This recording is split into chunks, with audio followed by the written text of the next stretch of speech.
is that I've just came up and drove to the IAAI, I guess, yard. It's quite near Sacramento in California.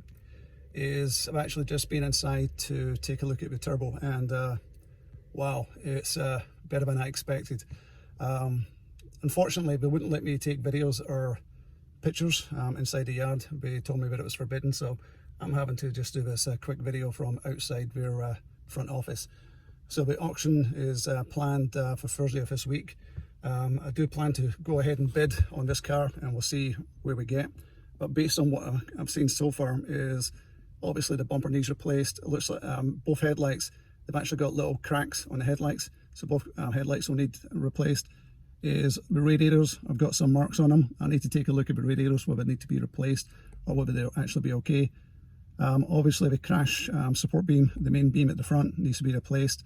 Apart from that, I really don't see anything too bad with the car. Paint looks really good. Of course, the car's been sitting in a yard since early October, so the car's covered in dust and needs obviously a good clean just now. But generally, the wheels, tyres, all look in good condition. There's no nicks, there's no dings on the wheels. The underside of the car looks absolutely perfect. There's absolutely nothing wrong with it. The back end, I can't find anything wrong. Literally, this is just a front impact crash. Airbags are deployed, and this is a pretty simple repair. It should be a really pretty simple repair. So I'm going to go ahead and see what happens on Thursday at the auction. Just before I go ahead and actually decide to place an order or bid for the Porsche turbo that I've been looking at, I really want to try and get a Carfax report, and I came across this website, so autovhr.com. They offer incredible value Carfax and auto check reports, and so I've just put the VIN number into the site, and I've obviously put my email address in here as well. So I can already see that I've got the VIN and vehicle number is already found, and it's asking me just to pay essentially $5 to get the report. So if you do need to get a cheap Carfax report, I would highly recommend autovhr.com.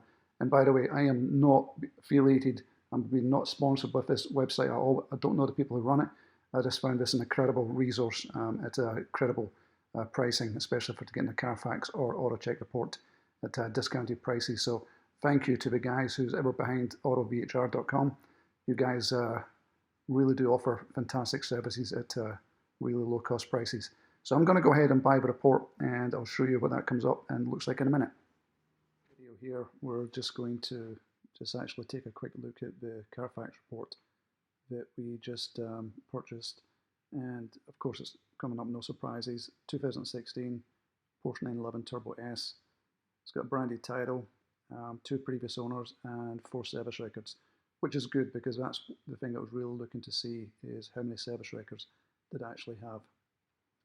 So owner 1 looks like owned it for a couple of years, 7,000 miles. Owner 2 just under a year, and I guess that was up till the point of the crash.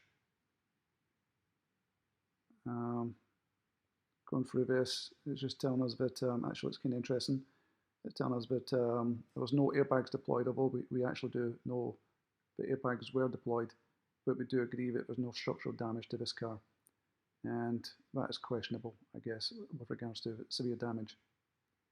And of course, the warranty is actually voided because the car is coming with a salvage title. So it's sold new in Los Angeles. Looks like it's things that I'm really keen on looking at is actually the service records. So we can see first service to Walnut Creek at 7,676. Service again at 11,606. And then service again at 12,417. Actually, that's good to know, because that means that this car was actually serviced actually just a few months ago, and about 1,000 miles before it was actually wrecked, essentially. So it means that we don't need to worry about oil or anything else like that just now, as that can be done later. Then of course it's coming up with damage report to front, left and right. It's interesting with regards to the definition of left and right, because that for me is actually these corners here of the car. It's not actually the left and right side of the car. There's no damage there at all. So total lost, yes, and salvage title has been issued. And overall, I'm pretty happy with this.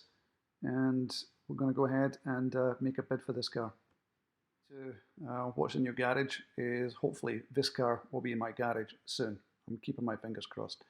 As you know, I went to see the car. I've actually downloaded and got the Carfax report. I know it's been well serviced. It's a 2-owner car. I've been to see it. I know what the damage is. I've got a rough idea how much it will take to repair and how much it will take to repair as well. And so I went ahead and actually using ridesafely.com I've actually made a deposit to the website earlier today.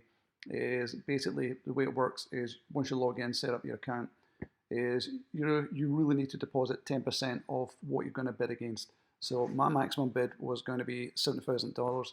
So I had to essentially leave a deposit of $7,000 on this website. So if you do log in and use an auction service like this, a broker, you will need to do exactly the same and have a 10% deposit available to allow you to bid on cars. So like I said, as I've already done this for this car, that's allowed me, with using my spending power available, to go ahead and bid $68,500 for this car. Currently just now I am the top bidder, but this auction has got another 1.5 days to go. I guess I'll just wait and see if I need to go and top this up tomorrow. I don't want to go and top it up. I think that 70k is a good price for this car. Maybe with about 10k to go and fix it. Could be more, could be less, I'm not sure, but I'm just taking a guess at this stage based on what I've seen.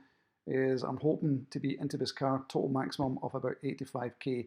The reason why I'm talking about 85k is when you actually go and bid, this price, there's also auction fees, there's documentation fees, there's also brokerage fees. So already with this 68, if it was to be one at 68.5, essentially I'd be having to pay them about 71k for the car. So there is additional fees that you need to consider that it does show you. So I'll wait and see what happens tomorrow, and let's keep our fingers crossed. This car could be coming home to my empty garage space, and we could be doing a build on this car very soon.